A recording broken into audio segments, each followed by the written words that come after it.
Thanks for listening to the Animal Control Report podcast. We are part of the Keep It Humane podcast network. Check us out, www.keepithumane.com/podcast network. You'll find all the great content there, animal control related, animal shelter related, community cats, crime scenes, all of the above, anything animal welfare related. We're covering it here on the Animal Control Report and the Keep It Humane podcast network. Help people, help animals.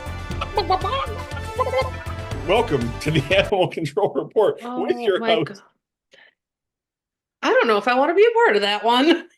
Ashlee Bishop. And I'm Daniel Ettinger. We're going to be talking about some chickens today. And I figured I would play the part, if you will.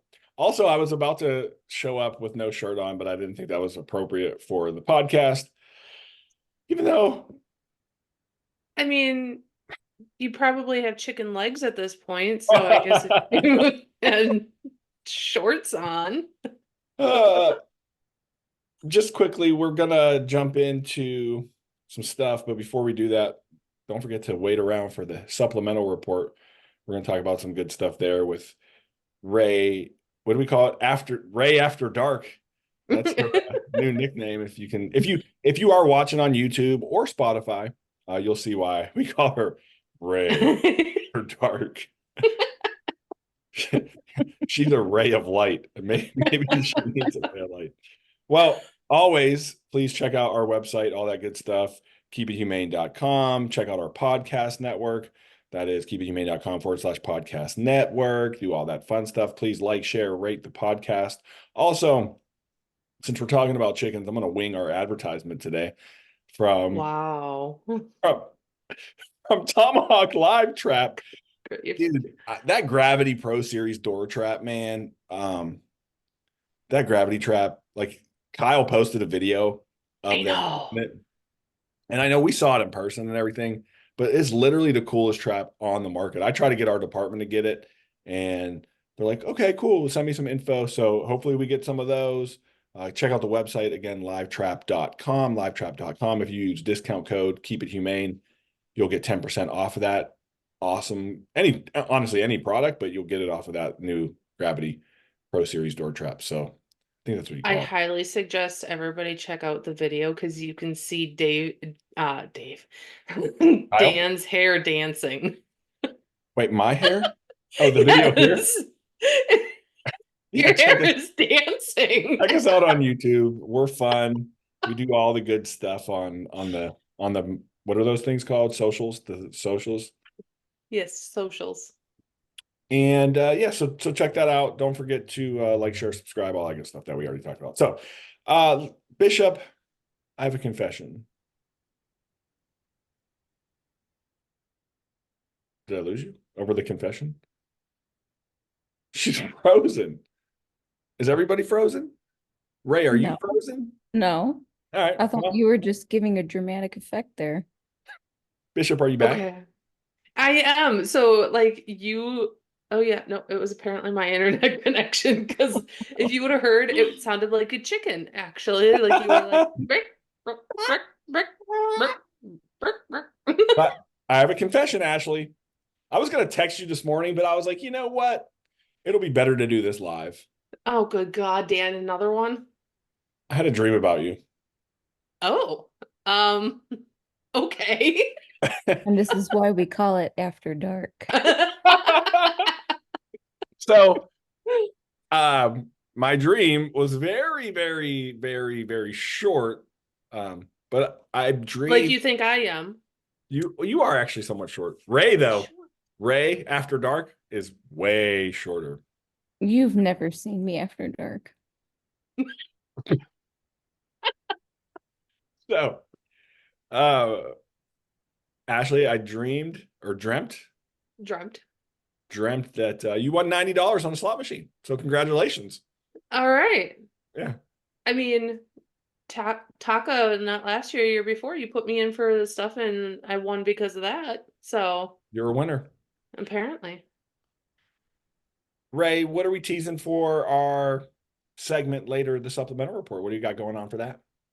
So let's have this conversation about the conversation we have all the time with end of life decisions we have to have with people in the field. Okay. So you want to stick around for that, because those are tough conversations, no matter what. I know we joke and have fun around here on the Animal Control Report. And there's times where we have to have serious moments, and that's definitely a serious moment. Well, we'll jump in or fly in to our topic, chickens. Cover? Rae, I mean, Rae, they don't know. Rae gobbled offline. That's a turkey. As a turkey.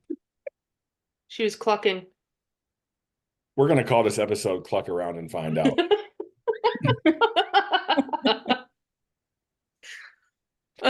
Clucking after dark. So that one. Rae, you brought up a good idea for the show. We really haven't talked about chickens in the aspect of like chickens in the backyard or chickens in the farm, that type of stuff. We've talked about cockfighting, but not the aspects of like just, I mean, you really broke it down through text, but like also just the idea or concept behind like proper care, the different types of chickens, all the things. And so we're here for it. Oh, that's a cue. Okay. So, yeah, no. Again. This is why we don't do episodes late at night. No, so like, I've been in the animal welfare field for almost 10 years now. And what's irritating to me, up until maybe 4 years ago, I got so pissed because I could not understand the difference between caged eggs, what's cage free, free range, and pasture raised, right? Those are the four main types. And it's so frustrating back then because I had no idea what the difference was. And I wanted to not only know like how they're raised, but like what does all that jargon mean? Because you go to the grocery store, right? And you see this is hormone free and this is GMO free and all the Antibiotic free. Yeah. That Like one gets me. what does that mean? And so, years ago I started getting into this to figure out exactly what it was. And there really was not a good source to go to differentiate between all these different things. And you would think like, oh, USDA, they have all these standards, you can go on there. But here's the interesting thing. I actually went onto their website today, knowing what I know, to see how they classify these different things. And I swear to God, after 30 minutes, I gave up because they have no info, none. And, to the average consumer, you're not going to be looking for those things after half an hour. So, the Animal Welfare Institute actually came up with this amazing website. It's called choosebettereggs.com. And it really is an entire compilation of what are the different types of classification of eggs, how are those hens raised, and any information that you need to try and find the specific type of egg that you want to have. And it's like, well, these are just eggs. Why is this important? But people today are more concerned about where their food comes from, and they want to know how those animals are raised, what all those label meanings mean. So this website gives a really great overall look into all that stuff. So, I talked about the four classifications. So you have your basic one, your cheapest eggs, which are caged eggs, right? So these are the ones you go to the store and they're like $3 a dozen. And the industry standard under USDA rules are that they have to have a minimum of 67 square inches of living space. And to put that into context, that's less than the surface area of your average notebook paper. That is where they're living in a battery cage, as we call them. They eat, they sleep, they feed, they poop, they lay their eggs, they never get out ever. And they typically are in there for up to a maximum of 18 months before they're sent out to be processed for food. So that's your basic caged eggs. Then you have your cage-free eggs. And a lot of restaurants and stuff are going to this because of this push from people, activists, consumers in general, where they're living in these giant living houses, and they can average anywhere between 10 to 50,000 hens with an average Ridiculous. of being 40,000 If on you've average. seen those videos, I mean, it doesn't look humane to me, but Well, so there's differences between that and your caged hens. So cage hens is pretty much just what I said. They're in that battery cage their whole life. When you have your caged hens, it sounds great, but you the mean you're cage free?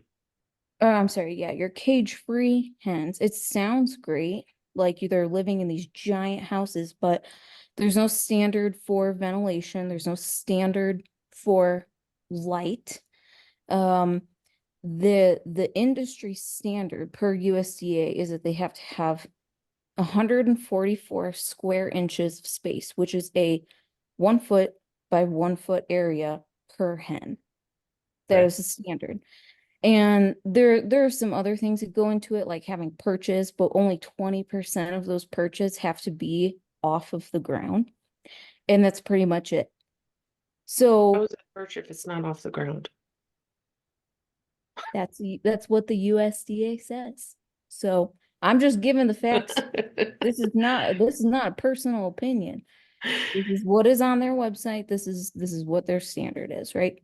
So they actually don't really recognize any other type of egg, produced egg beyond that. Any type beyond that, which is free range, and then top tier, which is pasture raised, is kind of a loosey-goosey interpretation by them that is actually more so regulated by third party animal welfare vendors. So like the main ones is American Humane Certified, or maybe you've seen like that blue and green label that says certified humane, raised and handled. If you ever looked at eggs, those are two of like the big ones who do that. So with your free range eggs, the standards are under USDA exactly the same as cage free, with the understanding that each hen has access at some point in time to 2 square feet of outdoor access. That's it. So 2 square feet. I'm curious, Rae, because I'm hearing like a lot of major differences, and then the American standards. Do you know why? And we can get back to it if you want to, but do you know why when you go over to like England, like Europe, when you go into a store, all their eggs are at room temperature and they're not in the coolers like we keep them in the United States? Do you know why that is? Well, I've never been overseas, but when hens lay eggs, so long as they've never been refrigerated, Or typically, washed. I don't yeah, think they can be washed either. they can't be washed. They definitely can't be refrigerated. As long as Or they bleached. aren't, they stay fine for I'm not gonna make this up. I don't even know how long, but for a period of time that they don't go bad versus if they're refrigerated. And a lot of this stuff has to do with, salmonella complaints and all kinds of things that goes into that. But people who like have like backyard chickens and stuff, like a lot of them won't actually refrigerate them because there's really no need. Once they've been refrigerated, they cannot be sitting out at room temperature. Okay, that makes sense. And then the last one you were talking about, you said that you called it the premium. So it's what I would consider premium. It's what all of these third party third party animal welfare certification associations have is pasture raised. So Pasture raised, again, does not have any standard holding with the USDA. They don't recognize that as anything official. These are things that are actually made up by these third party animal welfare associations. Like I mentioned, you know, the American Humane Certified, Certified Humane, Regenerative Organic Certified. Those are different third party places. But their standard is that each hen has to have a minimum of 108 square feet out loose in a pasture where they're not contained to a house, where they can exhibit natural behavior such as like foraging. So typically the setups for these is they have them in kind of like these circle pastures where they rotate them, because that's also one of the requirements. They have to be regularly rotated. The hens get to display their natural behaviors, foraging, scratching, you know, nesting, having dust baths, things like that. And then of course they have some kind of coop that they come in, you know, to in the evening, where they are away from predators. So it's a big difference. And to make it more convoluted, some free range distributors will adhere to those standards, but aren't necessarily classified as pasture raised because they can't always adhere to those standards that are set by these third-party animal welfare companies, right? So it's still like, even though it's laid out, it's really confusing. And that's why, like, I really, really love this choosebettereggs.com website, because they make everything very clear. And it's really cool because if you go on this website, they lay out all of this stuff more in detail. They provide links to all of your major grocery stores in the area who have these different types of eggs. You can search, like if you want to do pasture raised, you can find where they're having them. And then they even go a step on top of that, where if you go, they connect links to these sites. So like, for example, Vital Farms is one of those high quality egg producers where you can go on their website and say you purchase a dozen eggs from Vital Farms. And on the side of the carton, they show you where those eggs specifically came from and what farm. And I did this. I never did this until today. I did it till today. I went out to the grocery store, not even lying, this morning, got some eggs, came back, looked it up, Fairfax Farms. And they have like a live camera setup in their pasture where you can see the hens. They're out there in this forest foraging around, having a good time. And, you know, it was great because this was not accessible years. This wasn't even accessible months ago. This was something that they just made. So I think it's significant for people who not only are in like the animal welfare field, but just as like a consumer in general, because like the USDA site is so horrible. And you go on this and like I'm so you know, hesitant to be like, oh, this is a one-time fix. This is great. But like this website really is fantastic. And if you've never looked at it, you should.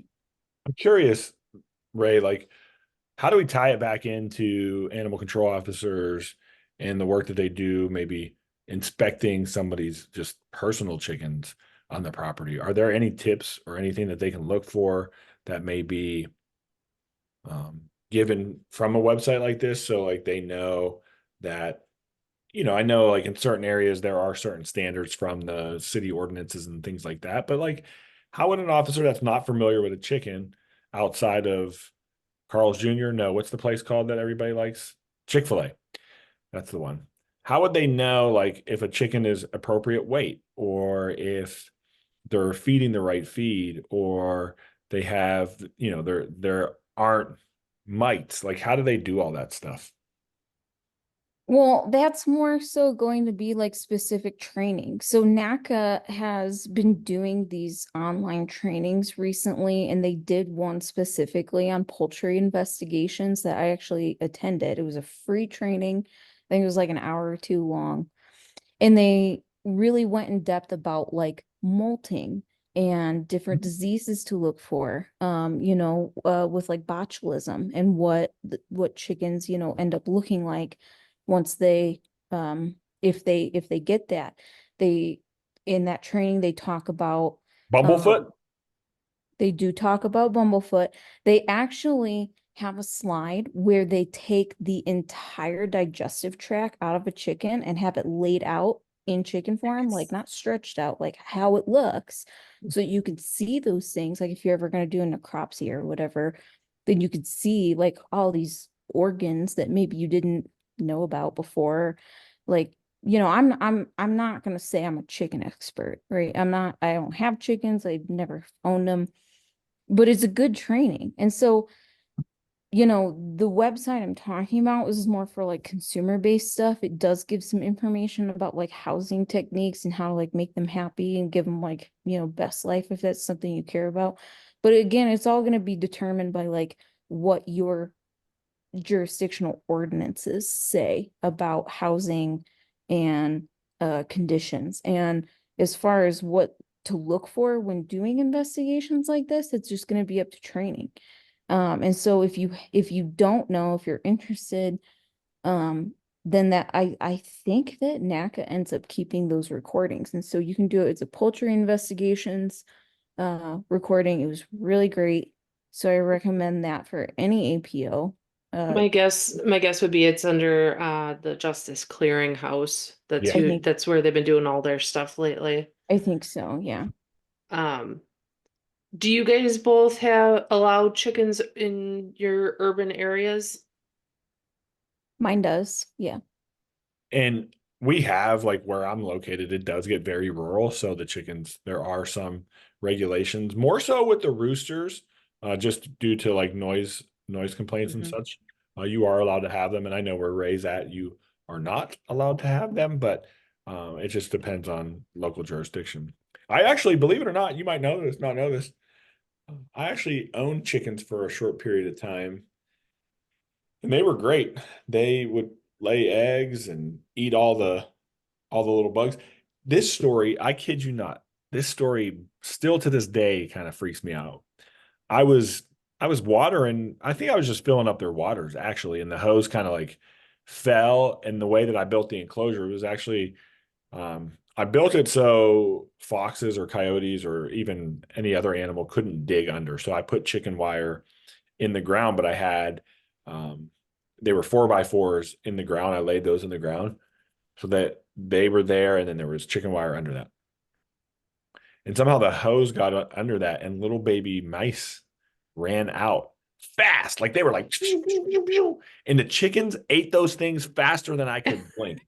I was Oh yeah. scared to death. I was scared to death of those things after that. I was like, got real killers on my hands. They really Well, are descendants of dinosaurs. They did not play. So that's just my chicken story, and they were amazing. well, it's a good point too, because that's like part of the confusing like food labels. Like they're all vegetarian fed, and it's like chickens are not, chickens aren't vegetarians. They are omnivores. They are meant to eat bugs, they eat frogs, they eat mice, they eat snakes. Um, so it's just like these misleading labels about being, well, just because they're vegetarian fed, they're better or hormone free, which is also a big fake. And that's why I go back to like this was like so frustrating for me for years ago, because it's like the USDA does not allow hormones in poultry, period. So putting that label on your egg They're carton, buzzwords. it doesn't mean anything. It doesn't mean anything. It's just to trick these consumers into thinking like, oh, they're great, they're more humane. Of course I want to do what's great. I'm gonna buy these. It doesn't mean anything. No, they're buzzwords, and the one that gets me always is the antibiotic free, Oh, because I go, okay, but what if is ill and needs an antibiotic, are you not giving it then because, or is that just a buzzword that they are using for the general public? And honestly, they're still giving the antibiotic, but then maybe not selling those eggs for a certain amount of time or whatever. There's probably a withholding in that if they're doing it honestly, or are they just putting, like, who's actually regulating that they're doing the things that they're saying on there? Yeah, so like with caged and cage free, the USDA does come out once a year to perform those inspections that those companies are abiding by those minimum But things. do they announce that they're coming out? Hmm. I don't know. I don't know if they're random. I don't know if they're planned. I Because if couldn't it tell was me, they'd be random and unannounced. you. Hmm. In fact, I have now this gets, because I have to inspect every property before we give our chicken permits out. Hmm. Um, Same with our pet fancier permits. And I'm actually very frustrated right now because I've always wanted to do them unannounced because people have tried to hide animals and stuff on me. What? Um, You mean people aren't serious at times? right? Um, and now I have to, they want everything scheduled out and I have to give specific days and people know when I'm coming and I'm like, this is ridiculous. But I don't know. I I dislike that my ordinance actually very specifically does not allow for the tractors for the chickens. Do you know what that is? They don't allow tractors for the chickens. So the tractors are like the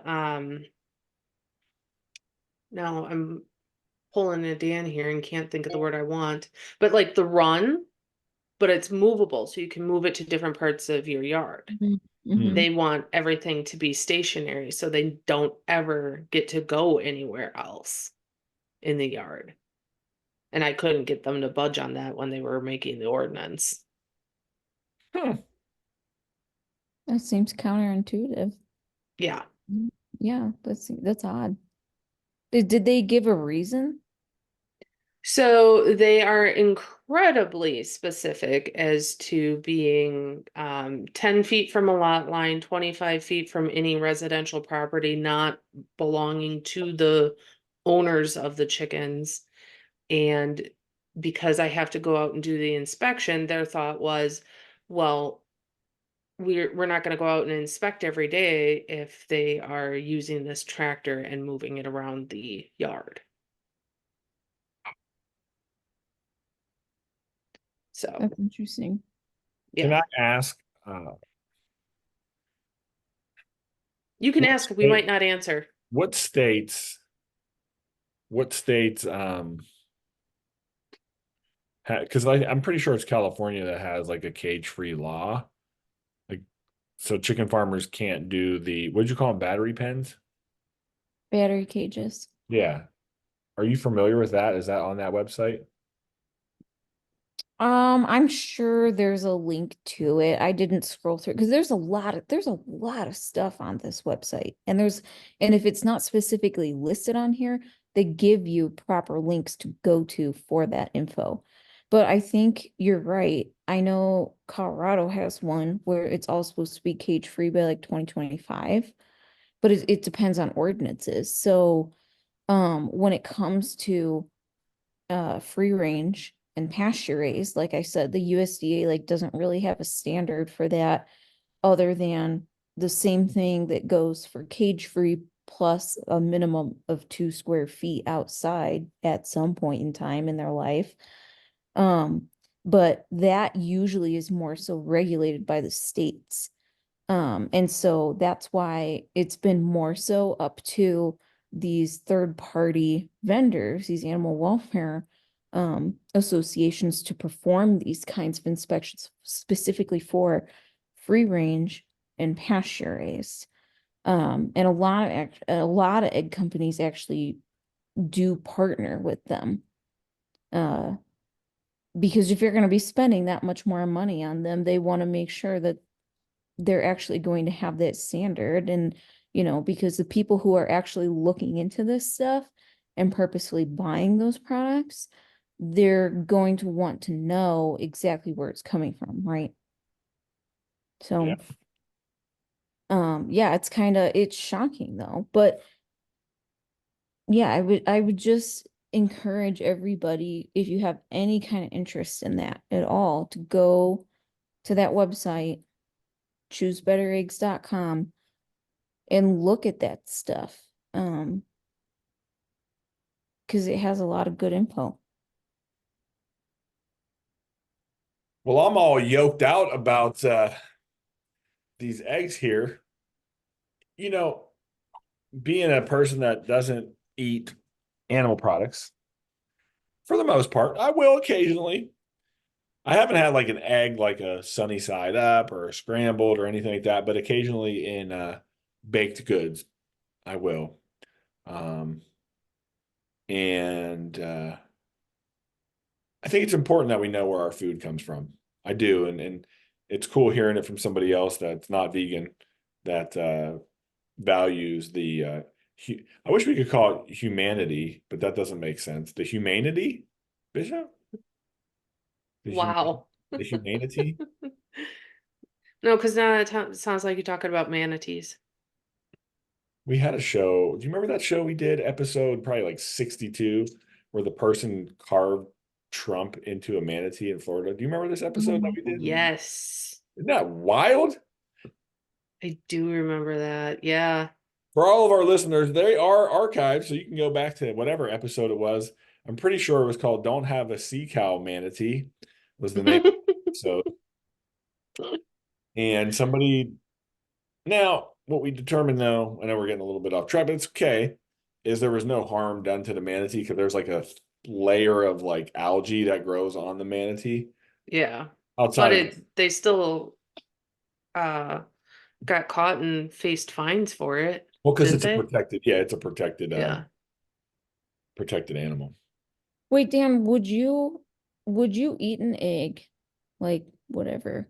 You're vegan, right? So if you had like a buddy who was raising chickens like on their yard, on their farm, in their yard, whatever, and they were like, you knew they're humane raised, like, they're not doing anything. Like, would you eat one of those eggs? I would, and I often talk about that from a vegan standpoint, right? Because at the end of the day, if it's not a fertilized egg, there's not much use for it. Now, a lot of times the chicken will re-eat the egg for its own source. Nutrients. Yeah, exactly. But it's kind of like you're it's not that like I'm not a vegan who like is anti-honey either.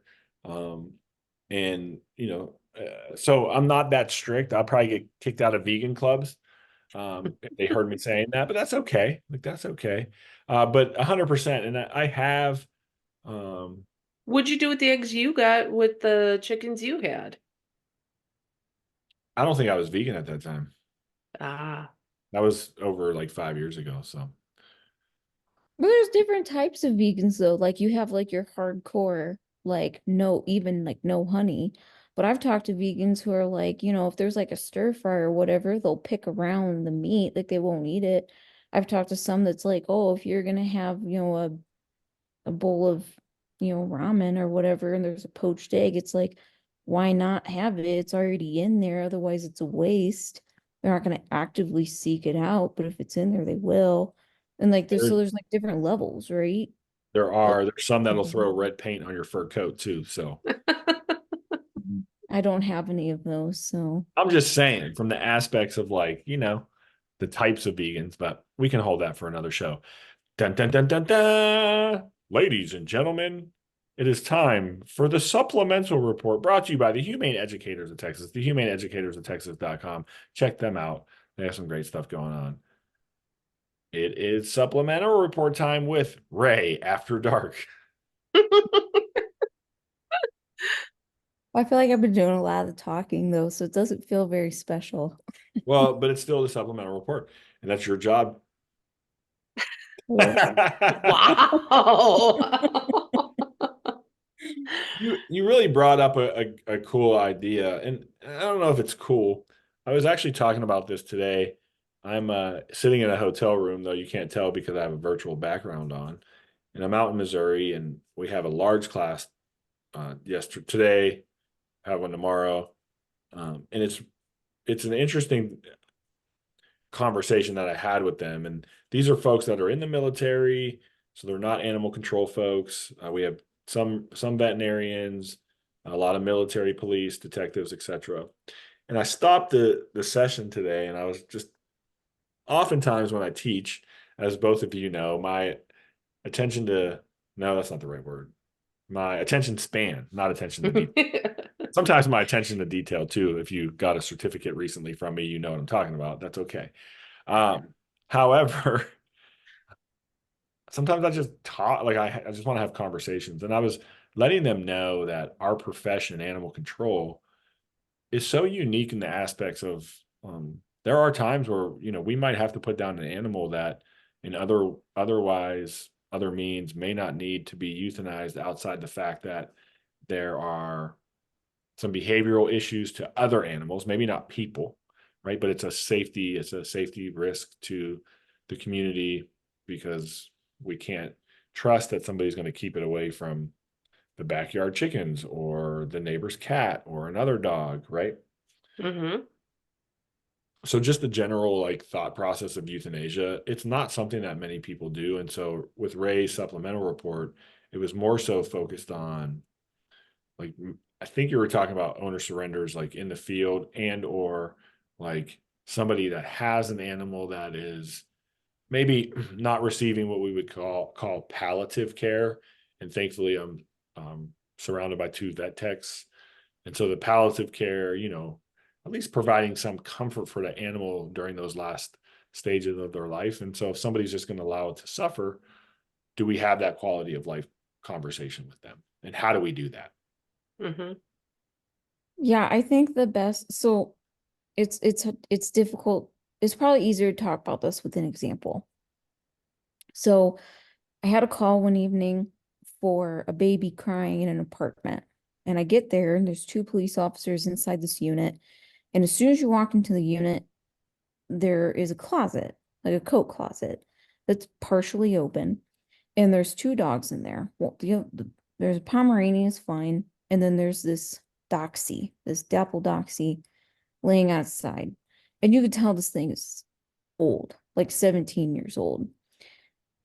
Complete BCS of 1. There's a water bowl in there, but it's lateral, cannot stand. And it's the reason we got the call because it was whining. It was crying like a baby when you walked in. And, I start to do this investigation. I see every single bone in its body. It has pressure sores. It's obviously old, can't stand. So technically there's water, but it can't really access that water because it can't even stand. It can't even lift its head off of the ground.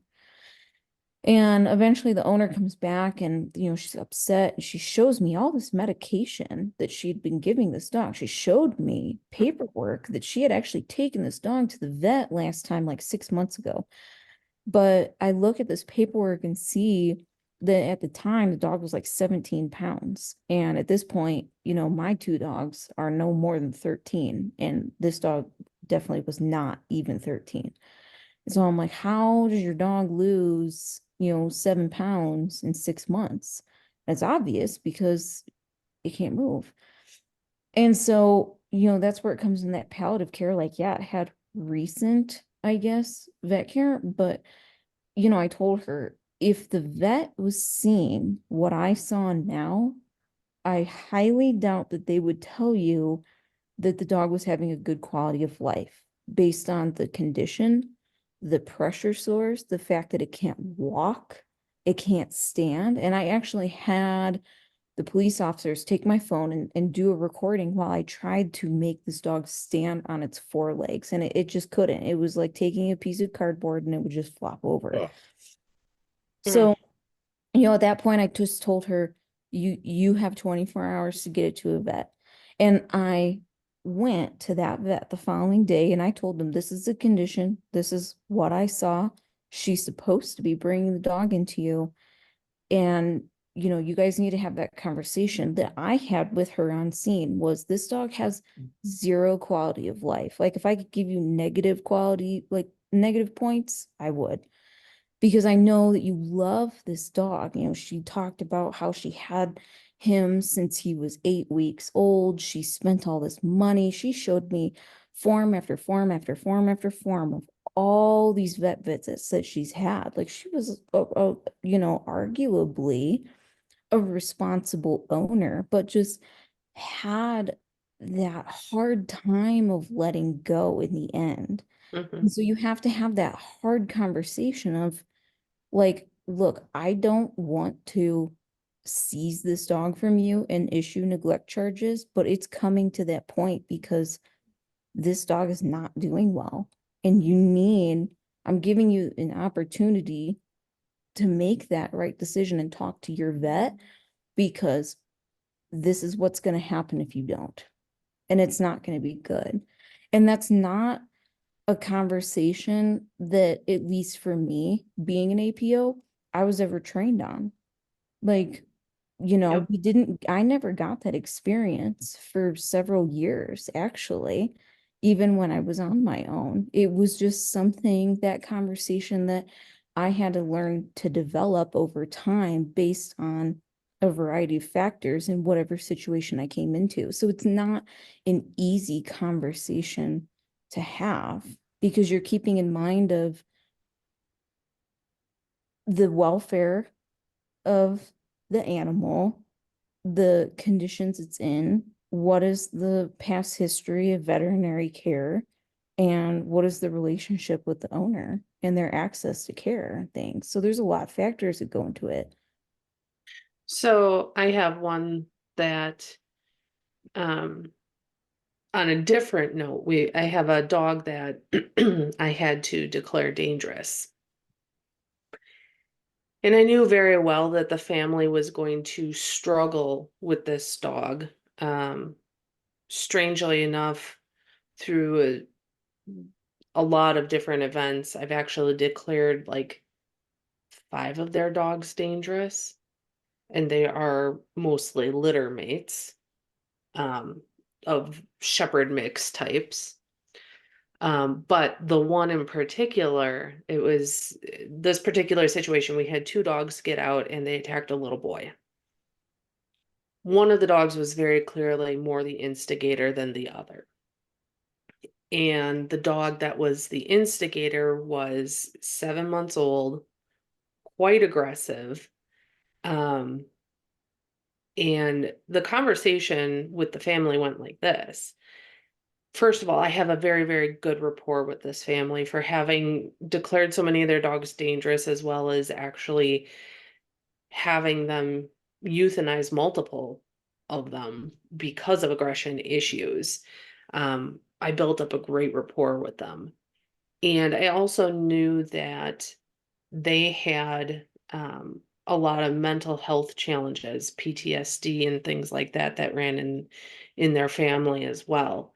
So I actually utilized that information to my advantage when having that conversation. And I said, okay, you know, you guys, you've told me that you have PTSD and you have all of these things, but you are able to utilize resources to help yourself. You're able to utilize medications.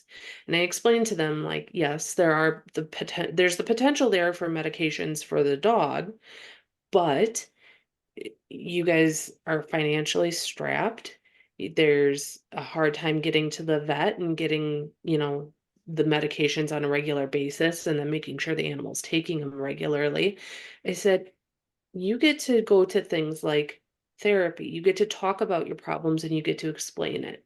I said, now pretend that you are the dog who clearly is high anxiety, has lots of issues, um, and doesn't understand why now used to have the whole big yard. Now we only have a small part of the yard, and we have, a lot of limitations, and we don't get to socialize and we don't get to do all these things. And I'm not saying that there are some people that can have a dangerous dog and do it right and be able to give that animal a quality of life.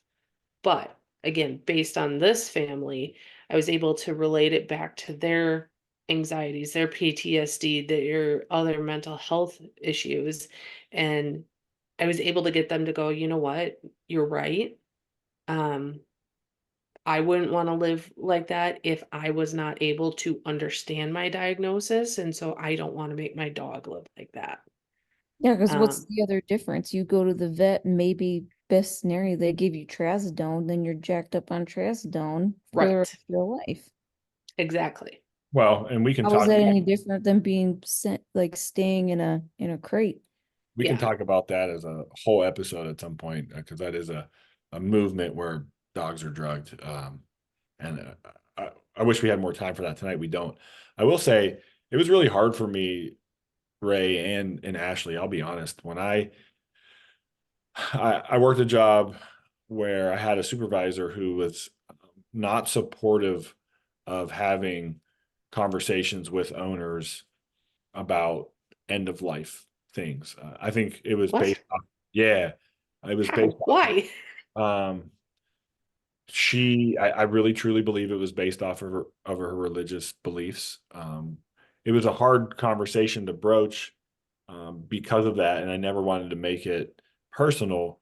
But there were times that I almost got in trouble, and in fact, I'm not going to put her name out there, but if you Google, there was a officer that uh, went to the newspaper, or actually a supervisor, several years ago, probably 10 years ago now, because he charged somebody or wanted to charge somebody with animal cruelty for a dog that had cancer and was dumped at the animal shelter. It was a pretty big case in a small mountain town, and um, it raised a lot of concerns because the officer had a different background of law enforcement, or the supervisor, but the manager was completely opposed to the supervisor charging because they felt like there was palliative care. Now, I don't know the ins and outs of the case, but this dog was like a BCS1, was dropped off dead.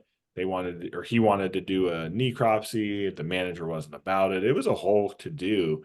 And I could never like truly get behind that. Like it was a struggle. So we had some differences in regards to a couple cases that we had, and I really had to convince her to allow us to move forward with charging, and really, had to explain why, um, long term negligence is criminal. I actually remember a case. This was very early on in my career. So definitely still trying to figure out what was prosecutable in my area and what wasn't. Um, Pity thing, BCS1, probably 14, 15 years old, came in as a stray. And when the vet looked at her because of a wound or something, I don't quite remember, diagnosed her with bone cancer, which is incredibly painful, very, very rapid deterioration. And when the owner came forward, she's like, "Oh, I'm treating her with CBD." That was her response. And I finally said to the owner, when after the vet had talked to her and was like, "Hey, quality of life here, you should think about euthanizing," and she was not willing to. I told her, I said, "You either are going to put this dog down or I'm going to charge you." And I gave her an ultimatum. And she did end up putting the dog down, but like sometimes it has come to that. The ones that really frustrate me is for animal licensing. I'll get it all the time when I'm like, "Hey, I get a phone call. Yeah, we were gonna license. I know we're late, but I don't know. We think within the next month our dog is gonna die." Well, if you think your dog's gonna die in the next month, why don't you just put it down? Not because I'm being cruel, but because it's probably suffering at this point already, you know? Absolutely. Well, I think there's like a difference between I think there's a difference in that, in those types of cases, because it depends on their mindset. Is it really that they just love the animal so much that it's so difficult to let go? Or is it that they don't care, or they don't think that they're as bad off as they actually are? And I'm not saying either one's better, but I think that the owner mindset Mm. is different, and that causes us to take a different approach in having these types of conversations with them. And then when you Oh, add absolutely. religious aspect to it, I mean, a lot of people do have that, and that's hard to make end of life decisions when there's that. So I think it's kind of a combination of all the things, and it's tough. It's a tough part of our job, and at the end of the day, I just want to make sure that like no animal is suffering, right? No animal is like because of someone's selfishness. I mean, that's really what it comes down to, Hmm. unfortunately. Someone's selfishness because they want to spend more time with that animal while it's just laying there unresponsive. It's just like it's time to go, right? Mhm. And so I think we have more of a practical mind in some of that aspects because what we see, and a lot of people have more of an emotional mind when it comes to that stuff. So the dynamic can be a little difficult, but at the end of the day, we have to just make sure that we're, you know, coming to those situations with compassion and really trying to explain. So that way, hopefully, that person makes the decision that's going to be best for them and the animal. Yeah. Yep. Well, I think People that just people about does it on do's episode. it. I don't even know what number this is, but it's up there. We're up there. Chickens are up there. Can chickens fly? Yes. Just like turkeys. But not far. Not long distance. Not long distance, but that depends on your definition of fly. Also, speaking of fly, do you think I'm wearing any pants right now? I don't want to know. Please don't stand up. I won't stand up. I'm just I won't curious. stand up either. And that just about does it here on the animal control report, where Bishop and I are clearly pantless and Rae is not. Thank you for listening. Please check out our website, keepithumane.com. Check out our awesome sponsor, that is livetrap.com. Keep it humane for 10% off your order. Don't forget, like, share, rate the podcast, follow us on all the socials, and let's continue to help people and Help animals. animals. Keep it humane. How do I end the recording? This Zoom stuff. At the very bottom, there's a where